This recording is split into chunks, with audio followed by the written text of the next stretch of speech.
Hello everyone. आज का हमारा टॉपिक है good manufacturing practices, in short GMP. तो आइए स्टार्ट करते हैं। तो इस वीडियो में मैं ये बताऊंगी कि व्हाट इज़ जीएमपी, उसकी ब्रीफ हिस्ट्री, जीएमपी के 5 पीस या फिर हम उसको कह सकते हैं 5 main components of GMP, GMP के 10 प्रिंसिपल्स और फूड इंडस्ट्री के अंदर जीएमपी के अंदर क्या क्या आते हैं, उसके रिक्वायरमेंट्स या फिर जीएमपी क्या क्या इंक्लूड करता है, उसकी गाइडलाइंस और उसकी basic concept, and then last में जीएमपी और सीजीएमपी के बीच में मेन डिफरेंस। तो ये हमारा पूरे वीडियो का ओवरव्यू है। अब हमारा पहला टॉपिक आता है व्हाट इज जीएमपी। तो जीएमपी एक ऐसा सिस्टम है जो कि मैन्युफैक्चरिंग प्रोडक्ट से रिलेटेड है, क्योंकि नाम में ही है गुड मैन्युफैक्चरिंग प्रैक्टिसेस, यानी वो सारी प्रैक्टिसेस जो मैन्युफैक्चरिंग से रिलेटेड है। मीन्स मैन्युफैक्चरिंग प्रोडक्ट्स जो कि फूड में भी हो सकता है, कॉस्मेटिक्स, फार्मास्यूटिकल गुड्स, जो भी है, इन सब से रिलेटेड जो एक सेट क्वालिटी स्टैंडर्ड जो सेट किए गए हैं उसके अकॉर्डिंग फॉलो करने सारी प्रैक्टिसेस को ही गुड मैन्युफैक्चरिंग प्रैक्टिसेस कहलाता है। तो जीएमपी एक बेसिक ऑपरेशनल और एनवायरमेंटल कंडीशन है जो कि सेफ फूड को प्रोड्यूस करने के लिए जरूरत होता है। ऑपरेशनल मीन्स हम कैसे ऑपरेट कर रहे हैं, जीएमपी के सारे रूल्स को फॉलो कर रहे हैं कि नहीं, उसका एनवायरमेंटल कंडीशंस कैसे हैं, ये दोनों उसके बेसिक कंडीशंस है। और जीएमपी जो है हमारे ये इंश्योर करता है कि हमारे इंग्रेडिएंट्स, प्रोडक्ट्स और पैकेजिंग मटेरियल्स जो है वो सारे सेफली हैंडल्ड हैं और जो हमारे फूड प्रोडक्ट्स है वो एक सुटेबल एनवायरनमेंट में प्रोसेस किए गए हैं। और जीएमपी वो सारे एक्सपेक्ट्स को कवर करता है। मीन्स प्रोडक्शन से स्टार्ट होकर, मीन्स हम जब मटेरियल्स जब रिसीव कर रहे हैं वहां से स्टार्टिंग से लेकर premises, equipment, training and personal hygiene of the staff, means starting से लेके एंड तक जो भी प्रैक्टिसेस फॉलो किए जाते हैं इस एक फूड को सेफली प्रोड्यूस करने के लिए, वो सारे जीएमपी के अंदर आते हैं। तो ये था हमारा बेसिक डेफिनेशन जीएमपी का। तो अब इस स्लाइड में मैं जीएमपी की ब्रीफ हिस्ट्री के बारे में बताऊंगी।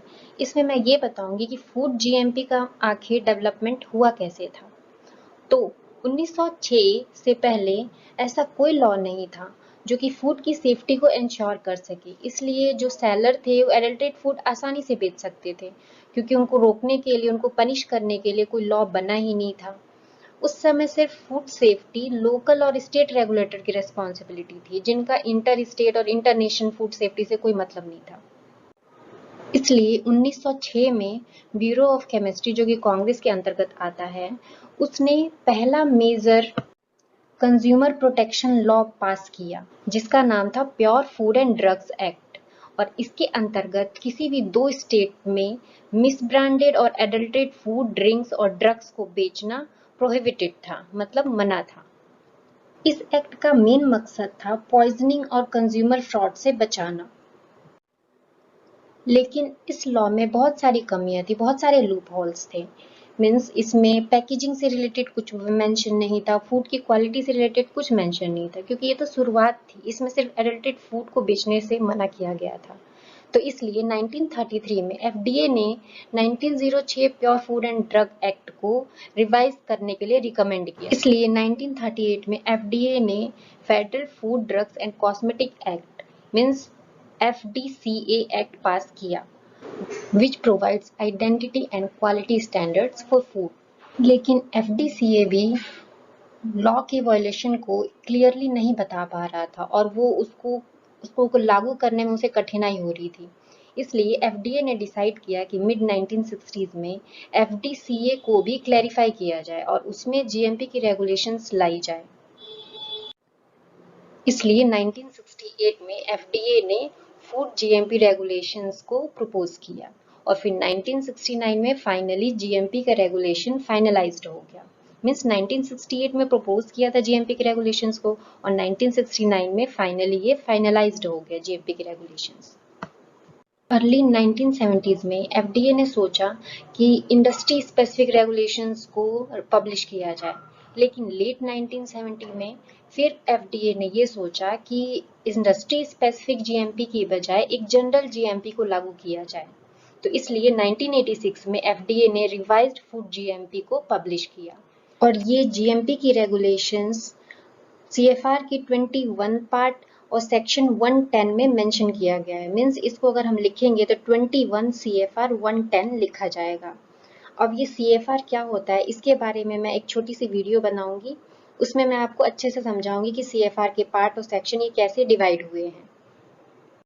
उसके बाद 2002 में एफडीए ने food GMP modernisation working group को बनाया और इस ग्रुप का बनाने का मकसद यही था कि 1986 के बाद से जो जीएमपी लागू की गई इसके फूड की सेफ्टी पे क्या इम्पैक्ट पड़ा है और इकोनॉमिक पे क्या इम्पैक्ट पड़ा है, तो ये सारे जीएमपी मॉडर्नाइजेशन वर्किंग ग्रुप के अंदर आता है। फिर उसके बाद 2004 में एफडीए ने अनाउंस किया कि फूड जीएमपी को और भी मॉडर्नाइज किया जाए। तो ये पूरा माइलस्टोन था जीएमपी का कि जीएमपी कैसे डेवलप हुआ था। अब है जीएमपी के 5 पीज जिसको 5 मेन कंपोनेंट्स ऑफ जीएमपी भी कहा जाता है। तो उसमें से पहले पी का मतलब है पीपल। तो people means comprehend roles and responsibility, जो अपने रोल्स और रेस्पॉन्सिबिलिटी को अच्छी तरीके से समझे वो पीपल, वो एम्प्लॉय आते हैं इसमें। तो किसी भी कंपनी में, किसी भी प्लांट में अगर लोग अच्छे से ट्रेन नहीं है तो हम उसमें जीएमपी को अच्छी तरीके से लागू करना एक्सपेक्ट नहीं कर सकते हैं। तो सारी फूड कंपनी जो है अपने एम्प्लॉय को टाइम टू टाइम ट्रेन करते रहना चाहिए, रेगुलर बेसिस पे ट्रेन करते रहना चाहिए। उसके बाद सेकंड नंबर पी का मतलब है प्रोडक्ट। प्रोडक्ट्स के अंदर प्रोडक्ट्स और प्राइमरी मटेरियल्स दोनों आते हैं। प्रोडक्ट बेसिकली वो होता है जो एंड प्रोडक्ट होता है, जो हम फिनिश प्रोडक्ट जो हम यूज करते हैं, और प्राइमरी मटेरियल वो होता है जो रॉ मटेरियल, तो स्टार्टिंग में हम यूज करके जो हम प्रोडक्ट बनाएंगे। यदि हमारा प्राइमरी मटेरियल जो है वो अगर प्रोडक्शन में एंटर करता है बिना किसी जांच के, तो चांसेस है कि उससे कंटामिनेशन हो सकते हैं। तो इसलिए जो प्राइमरी मटेरियल है उसको थ्योरली टेस्ट करना चाहिए अच्छे से, ताकि कंटामिनेशन के चांसेस ना अराइज हो। देन उसके बाद थर्ड पी का मतलब है प्रोसेसेस। तो प्रोसेसेस को हम पेपर वर्क भी कहते हैं, और इसमें जीएमपी प्रोसेसेस में मेनली ये डॉक्यूमेंटेशन को रेफर करता है, जो कि प्रोसीजर को हम फॉलो करेंगे उन्हीं सब चीजों को डॉक्यूमेंट करना। जो प्रोसेसेस है वो प्रॉपरली डॉक्यूमेंटेड होना चाहिए, सिंपल लैंग्वेज में होना चाहिए और कंसिस्टेंट होना चाहिए बिल्कुल। उसके बाद हमारा आता है प्रोसीजर्स। तो प्रोसीजर के अंदर इसमें गाइडलाइंस होते हैं जो स्टेप्स को, प्रोसेसेस को फॉलो करने के लिए जो होते हैं वो सारे इसमें गाइडलाइंस दिए होते हैं। तो ये अच्छे तरीके से क्लोजली इसको एनालाइज करना चाहिए, उसको रूटीनली अपडेट करना चाहिए ताकि अच्छे तरीके से हम इस प्रोसीजर्स को, स्टेप्स को लागू कर सकें। और इसको प्रोसीजर्स को अच्छे तरीके से डॉक्यूमेंटेड करना चाहिए ताकि कोई अगर प्रॉब्लम हो तो हम इसको जल्दी और इजीली ही ट्रेस कर सके कि किस वजह से हमारा प्रॉब्लम अराइज हुआ है। उसके बाद प्रोसीजर्स के बाद है हमारा लास्ट में प्रेमिसेस। प्रेमिसेस में आता है कि जो आसपास का जो एनवायरनमेंट जहाँ पे पूरा मैन्युफैक्चरिंग का काम चल रहा है वो कैसा है, तो वो वहाँ पे cleanliness and equipment calibration at all times होना चाहिए। मीन्स वहाँ सफाई होना चाहिए और इक्विपमेंट को टाइम टू टाइम कैलिब्रेट करना चाहिए कि मतलब हमारा कोई भी इक्विपमेंट खराब तो नहीं हुआ है, तो वो रूटीन चेकअप होते रहना चाहिए। अब है 10 प्रिंसिपल ऑफ जीएमपी। जीएमपी की 10 प्रिंसिपल। इसमें से पहला प्रिंसिपल हमारा कहता है right detail and step by step procedures. तो पहले प्रिंसिपल के मुताबिक हमें डिटेल में और स्टेप बाय स्टेप सारे प्रोसीजर्स को अच्छे से एक्यूरेटली लिखना है। देन लिखने के बाद हमारा सेकंड प्रिंसिपल कहता है कि जो भी प्रोसीजर्स हमने लिखे हैं स्टेप बाय स्टेप उसको एक्यूरेटली सही ढंग से फॉलो करना। देन हमारा थर्ड प्रिंसिपल आता है डॉक्यूमेंट एवरीथिंग फॉर ट्रेसेबिलिटी। इसका मतलब है कि जो हमने प्रोसीजर्स फॉलो किए हैं, जो जीएमपी के रेगुलेशंस हम जो फॉलो कर रहे हैं, उन सारी चीज़ों को डॉक्यूमेंट तरीके में मीन्स रिकॉर्ड करके एक रखना है, ताकि जो भी अगर बाद में कुछ इश्यूज होते हैं तो हम उसको इजीली ट्रेस कर पाए। और ऑडिटिंग के टाइम भी ये रिकॉर्ड ही काम आते हैं, तो इसलिए डॉक्यूमेंट करना, रिकॉर्ड बनाना बहुत इंपॉर्टेंट है। देन फोर्थ प्रिंसिपल हमारा कहता है कि वैलिडेट द वर्क्स और SOPs. SOPs means standard operating procedures. अब हमारे जितने भी एसओपीज है और जो वर्क्स है मीन्स सही ढंग से फॉलो हो रहे हैं नहीं, उसको हमें कंफर्म करना है। अब हमारा फिफ्थ प्रिंसिपल कहता है डिजाइनिंग इक्विपमेंट एंड फैसिलिटीज।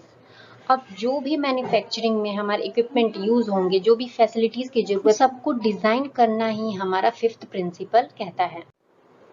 ऐसा करने से हमारे प्रोडक्ट में क्वालिटी और सेफ्टी दोनों ही इंश्योर होती है। सिक्स्थ प्रिंसिपल कहता है मेंटेन इक्विपमेंट एंड फैसिलिटीज। अब इक्विपमेंट और फैसिलिटी को डिजाइन करने के बाद सिक्स्थ प्रिंसिपल में हमें उसे मेंटेन करना है। मीन्स इक्विपमेंट को टाइम टू टाइम मेंटेनेंस की जरूरत पड़ती है, तो जो भी फैसिलिटीज है, जो भी इक्विपमेंट्स है, उसको हमें मेंटेन करना है, तो जो कि सिक्स्थ प्रिंसिपल है। देन उसके बाद हमारा आता है सेवंथ प्रिंसिपल। तो सेवंथ प्रिंसिपल कहता है एस्टेब्लिश जॉब कॉम्पिटेंसी। इसका मतलब है कि जो हम एम्प्लॉय रख रहे हैं वो पर्टिकुलर वर्क के लिए योग्य है या नहीं। तो इस प्रिंसिपल में यही कहता है कि जो एम्प्लॉय जिस काम के लिए रखा जा रहा है उसके बिल्कुल काबिल होना चाहिए। देन एट प्रिंसिपल है हमारा एंश्योर क्लीनलीनेस। अब हमने जितने भी प्रोसीजर जो हम फॉलो कर रहे हैं इस पूरे जीएमपी में, उसमें स्टार्टिंग से लेकर एंड तक, रॉ मटेरियल को रिसीव करने से लेकर एंड तक, जब तक कंज्यूमर के पास नहीं हमारा प्रोडक्ट पहुंच जाता है, तब तक हमें ये इंश्योर करना है कि अच्छे तरीके से क्लीनलीनेस मेंटेन है। और ये कैसे होगा? बाय जैसे टाइम टू टाइम हमें सैनिटाइज करना है, जैसे इक्विपमेंट को सैनिटाइज करना है, हमें प्रेमिसेस को क्लीन रखना है, और जो एम्प्लॉय हैं वो अपने पर्सनल हाइजीन को फॉलो करें, अच्छे से मेंटेन करें। तो इन सब चीज़ों को ध्यान रखते हुए हम क्लीननेस को इंश्योर कर सकते हैं। देन उसके बाद है नाइन्थ प्रिंसिपल हमारा build quality into the product. अब हम प्रोडक्ट में क्वालिटी कैसे बिल्ड कर सकते हैं? ये वन स्टेप में हम क्वालिटी बिल्ड नहीं कर सकते, इसमें भी हमें स्टार्टिंग से एंड तक हमें ये ध्यान रखना होगा कि उसमें कुछ कंटामिनेशन ना हो हमारे प्रोडक्ट में। इसीलिए जीएमपी को बिल्कुल अच्छे तरीके से फॉलो करना है ताकि प्रोडक्ट कंटामिनेट हमारा ना हो। देन लास्ट हमारा प्रिंसिपल है कंडक्ट ऑडिट्स। तो इस प्रिंसिपल में रेगुलरली इंस्पेक्शंस होते हैं। इसमें ये देखा जाता है कि जितने भी जीएमपी के जो रूल्स है, रेगुलेशंस है, वो अच्छे तरीके से प्रॉपरली फॉलो हो रहे हैं नहीं। ये इसलिए जरूरी है क्योंकि जो मैन्युफैक्चरर है वो अच्छे तरीके से गाइडलाइंस को फॉलो करेगा, और नहीं फॉलो करता है तो उसको उसका सीरियस कंसिक्वेंसेस भी देखने को मिल सकता है।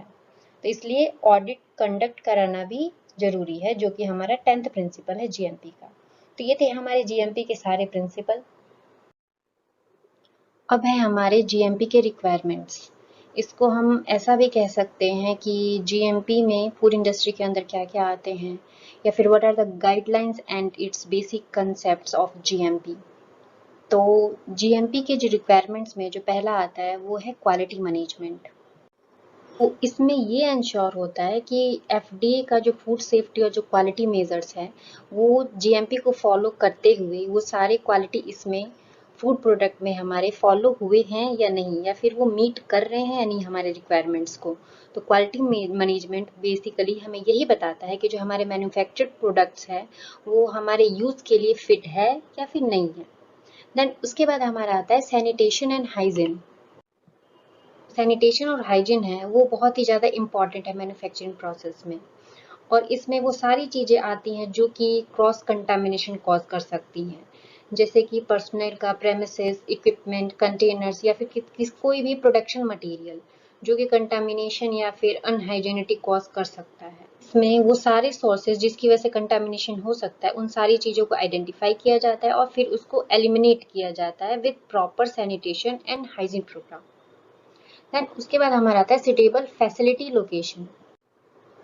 तो मैन्युफैक्चरिंग का एरिया हमारा ऐसा होना चाहिए जो बिल्कुल कंटामिनेशन से बिल्कुल फ्री, और साथ में हमारा प्रेमिसेस जो है वो ऐसे डिजाइन होना चाहिए जिससे कि ऑपरेटिंग के टाइम पे कम से कम एरर हो और उसको इजीली हम क्लीन कर सके और मेंटेन कर सके। देन नेक्स्ट रिक्वायरमेंट हमारा आता है इक्विपमेंट। इक्विपमेंट के केस में भी ये बिल्कुल क्लीन होना चाहिए, इसमें किसी भी प्रकार का डिफेक्ट या मेल फंक्शन नहीं होना चाहिए, और अगर ऐसा होता है तो उसको टाइमली पे इसको रिमूव कर सके और उसको लेवल कर सके, हाँ ये जो मशीन है, जो इक्विपमेंट है वो डिफेक्टिव है। देन नेक्स्ट रिक्वायरमेंट्स हमारा है रॉ मटेरियल। अब जो भी हमारे रॉ मटेरियल मैन्युफैक्चरिंग के लिए आ रहे हैं उसको सही तरीके से स्टोर करना चाहिए। देन उसकी टेस्टिंग करनी चाहिए कि माइक्रोब्स वगैरह तो नहीं है, कोई कंटामिनेशन तो नहीं है, तो उसका स्टोरेज, उसकी टेस्टिंग, ये सारे रॉ मटेरियल्स के अंदर, रिक्वायरमेंट्स ऑफ रॉ मटेरियल्स के अंदर आते हैं। देन नेक्स्ट रिक्वायरमेंट्स हमारा है पर्सनल। तो सबसे ज़्यादा जो रिस्क है जो कंटामिनेशन के हैं वो एम्प्लॉय, जो वो पर्सन्स वहाँ पे जो पीपल काम कर रहे हैं उनसे हो सकता है। इसलिए उनको सही गाइडेंस देना बहुत ज़्यादा इम्पॉर्टेंट है। उनको अच्छे तरीके से ट्रेन करना चाहिए, उनको हाइजीन सही तरीके से मेंटेन करना चाहिए, जैसे कि वो अपने हेयर नेट, अपने ग्लव्स, ये सब सही ढंग से पहनकर और बिल्कुल क्लीन के साथ अगर वो मेंटेन करे तो ये जीएमपी सही ढंग से फॉलो हो सकती है। तो नेक्स्ट रिक्वायरमेंट है हमारा वैलिडेशन एंड क्वालिफिकेशन। अब किसी भी मैन्युफैक्चरिंग प्रोसेस का जो सबसे इम्पोर्टेंट स्टेप्स होता है वो ये होता है कि जीएमपी के क्वालिफिकेशन गाइडलाइंस को मीट करना। तो इस रिक्वायरमेंट्स में यही कहता है कि जो हमारे गाइडलाइंस है, जीएमपी के जो गाइडलाइंस है, उन सारे गाइडलाइंस को सही ढंग से वैलिड तरीके से फॉलो करना ही ये हमारा नेक्स्ट रिक्वायरमेंट है। जीएमपी का नेक्स्ट सबसे इम्पोर्टेंट की फैक्टर है वो है हैंडल कंप्लेंट्स। इसमें जो सारी जितनी भी कंपनीज है उनको एक जीएमपी कंप्लेंट सिस्टम होना चाहिए उनके पास, ताकि वो सारे कंप्लेंट को हैंडल कर सकें। और जो आइडल कंप्लेंट सिस्टम है उसमें सॉल्यूशन, प्रिपेयर्ड सॉल्यूशन होना चाहिए कि जो कंप्लेन है उसका क्या सॉल्यूशन है। तो ये सारी चीजें जो है वो कंपनी को फॉलो करना चाहिए। हमारा नेक्स्ट रिक्वायरमेंट है डॉक्यूमेंटेशन एंड रिकॉर्ड कीपिंग। अब हमारे जितने भी जीएमपी के रेगुलेशंस है, जो गाइडलाइंस है, जो सारे जो हमने फॉलो किए, उन सब चीजों को रिकॉर्ड बनाकर रखना ही हमारा नेक्स्ट रिक्वायरमेंट बोलता है। और रिकॉर्ड हमें एक ऑर्गेनाइज सिस्टम में, ऑर्गेनाइज तरीके से हमें रखना है। देन हमारा नेक्स्ट रिक्वायरमेंट्स है इंस्पेक्शंस एंड क्वालिटी ऑडिट्स। इस रिक्वायरमेंट में ये कहता है कि हमें रेगुलर बेसिस पे इंस्पेक्शंस और ऑडिट करवाना चाहिए। तो ये थे जीएमपी के रिक्वायरमेंट्स। तो आज का हमारा लास्ट टॉपिक है difference between GMP and cGMP. तो कई बार जीएमपी और सीजीएमपी इंटरचेंजेबली यूज हो जाता है, लेकिन इन दोनों में डिफरेंस होता है। जीएमपी जो है वो बेसिक रेगुलेशन है जो कि यूएस एफडीए ने लागू किया था, और ये federal food drug and cosmetic act द्वारा ऑथराइज्ड है। और इसमें ये देखा जाता है कि जो मैन्युफैक्चरर है वो प्रोएक्टिव स्टेप्स ले रहे हैं ताकि वो प्रोडक्ट को सेफली प्रोड्यूस कर सके। जबकि सीजीएमपी जो है वो एफडीए ने इम्प्लीमेंट किया था, इसलिए ताकि जो मैन्युफैक्चरर है वो कॉन्टिन्यूस इम्प्रूवमेंट कर सके अपने प्रोसेसेस में। तो इसमें जो जितने भी न्यू टेक्नोलॉजी और जो सिस्टम्स यूज किए जाते हैं वो सारे सीजीएमपी के अंडर आते हैं। तो बेसिक डिफरेंस यही है कि जो जीएमपी जो है वो बेसिक रेगुलेशन है जो कि स्टार्टिंग से चलता आ रहा है, लेकिन सीजीएमपी में वो सारे मॉडर्न टेक्नोलॉजी और सिस्टम यूज किए जाते हैं। तो आज का सेशन यही खत्म होता है, आज के लिए बस इतना ही। लेकिन अब भी अगर आपको डाउट है तो आप कमेंट करके पूछ सकते हैं, मैं आपके क्वेरीज को सॉल्व करने की पूरी तरीके से कोशिश करूंगी। तब तक के लिए धन्यवाद।